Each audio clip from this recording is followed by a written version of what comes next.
ठिकाणी आपल्या कार्यकर्त्यांच्या मागणीवरनं साहेबांनी ही सभा आपल्या तळेगावला दिलेली आहे। मी या ठिकाणी जास्त काही बोलत नाही, परंतु आपला तळेगाव गट आणि निळवंडे एक समीकरण आहे आणि विरोधकांना आजपर्यंत एकच भांडवल होतं की निळवंड्याचं पाणी। 10 वर्षापूर्वीपर्यंत म्हणायचे निळवंड्याचं धरण होणारच नाही, भिंत होणारच नाही, निळवंड धरण होणार नाही। साहेबांनी निळवंड धरण करून दाखवलं।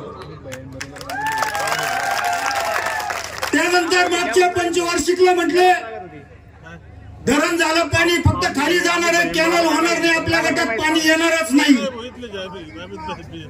महाआघाडीचं सरकार आलं आणि कामाला एवढा जोर घेतला साहेबांनी, इतकं बारीक लक्ष दिलं आणि त्या 2.5 वर्षामध्ये निळवंड्याचे कालवे पूर्णत्वास करण्याचं काम साहेबांनी केलं। दुर्दैवाने त्यानंतर सरकार गेलं, पण उद्घाटनाला जे साहेबांनी काम पूर्ण केलं महाविकास आघाडीच्या सरकारच्या मार्फत, त्याचं उद्घाटन करायला भलतेच लोक आले। आपल्याकडे पाटाला पाणी आलं, पूजन करायला वेगळेच लोक आले। या ठिकाणी मी जास्त काही जाता बाकी सांगत नाही, परंतु जसं निळवंड्याचं पाणी आपल्याला पाटाने आलेलं आहे, तसंच आता महाविकास आघाडीचं सरकार आल्यानंतर या साहेबांच्या आपल्या साहेबांच्या माध्यमातून चाऱ्या सुद्धा पूर्ण होतील, पोटचाऱ्या पूर्ण होतील आणि जो वंचित राहिलेला वरचा भाग आहे साहेबांनी त्यासाठी एक खूप चांगली योजना आणून केलेली आहे, तयार केलेली आहे। त्याला सुद्धा खोडा घालण्याचं काम विरोधकांनी केलं होतं। फक्त सर्वेसाठी 3 ते 4 कोटी रुपयाचा निधी साहेबांनी वंचित जो भाग राहतो त्यासाठी तो निधी टाकला होता आणि त्याचा सर्वे साठी जो निधी होता त्याला स्टे आला होता।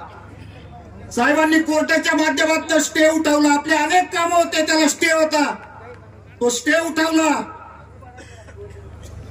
हायकोर्टात जावं लागलं, सुप्रीम कोर्टात जावं लागलं। आणखी एक गोष्ट, आपलं बिरोबा मंदिर असू द्या तळेगावचं, 5 कोटी रुपयाचा निधी साहेबांनी मंजूर करून आणला होता, त्याला स्टे दिला होता। अनेक जण गेले होते तिकडे, परंतु निधी काही मंजूर झाला नाही। शेवटी साहेब कोर्टात गेले, वकील लावले आणि तो स्टे उठवला। काम असे रस्ते सुद्धा अनेक होते।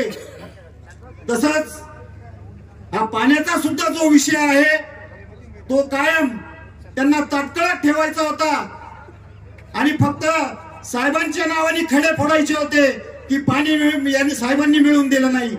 परंतु आपण साहेबांना एवढं मोठं मताधिक्य देऊ की साहेब आपल्या या महाराष्ट्राचं नेतृत्व साहेब करतील आणि साहेबांच्या माध्यमातून हा पाण्याचा पूर्ण प्रश्न आपल्याला पुढच्या 5 वर्षात मिटवायचा आहे, संपवायचा आहे। प्रत्येकाच्या वावरात पाणी गेलं पाहिजे, ही भूमिका साहेबांची आहे। पण त्यासाठी आपण मतपेटीतनं आपलं मत साहेबांना दिलं पाहिजे, मोठं मताधिक्य दिलं पाहिजे। आपल्या तळेगाव गटाचे सुद्धा सगळे कार्यकर्ते खंबीरपणे आता साहेबांच्या पाठीमागे उभे आहेत।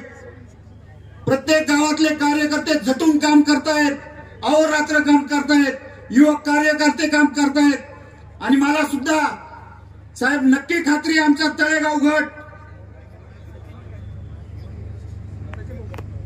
आमचा तळेगाव गट तुम्हाला ना भूतो ना भविष्यती असं मताधिक्य आमचा तळेगाव गट सुद्धा साहेब तुम्हाला या ठिकाणी देणार आहे, अशी मी या ठिकाणी ग्वाही देतो आणि या ठिकाणी थांबतो।